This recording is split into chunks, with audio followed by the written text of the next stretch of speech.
Hi అండి, welcome back to our channel. Sorry అండి, morning నా మొఖం చూడడానికి బాగలేదు, కానీ ఏం చేస్తా, వీడియో చేశాను కాబట్టి అప్లోడ్ చేస్తున్నాను, తప్పుగా అనుకోద్దు. ఇది మాత్రం శనక్కాయల పొడి అంటారు కదా, మన ఆంధ్ర సైడ్ ప్రతి ఒక్క ఇంట్లో ఏమున్నా లేకున్నా కారం పొడి మాత్రం ఉంటుంది, ఇలా దంచిండేది ఉంటుందన్నమాట. మా సైడ్ అంటే ఇది కర్ణాటక, బళ్ళారి సైడ్ కాబట్టి కర్ణాటక వాళ్ళు ఇట్లా తినరమ్మా. మనం ఇంట్లో తెలుగు వాళ్ళు మాత్రమే ఇలా చేసుకొని తింటాము. వీళ్ళైతే అన్నీ ఏదైనా కానీ మిక్సీకే పట్టుకుంటారు.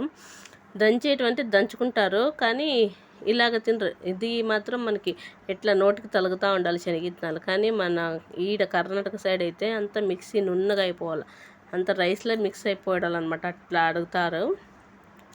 మా ఇంట్లో మాత్రం ఎప్పుడు స్టాక్గానే ఉంటుంది. ఇది వచ్చేసి ఎప్పుడు స్టాకే ఉంటుందండి.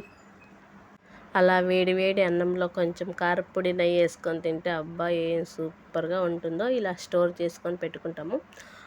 నాకు అంటే అలవాటు, కామన్గా అందరికీ అలవాటే కదా టేస్ట్ చేయడం, అట్లా అనమాట. మనం ఊరుకుంటే మన పిల్లలు ఊరుకుంటారా? మనం ఏ చేస్తే అది చేయాలంటారు.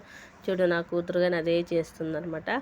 నాకు ఇంకొక పప్పులో ఏం చేస్తాను, అందులోకి మళ్ళీ ఉప్పు కారం వేయించుకుంది. మళ్ళీ నా కొడుకు ఎంట్రీ అయ్యాడు.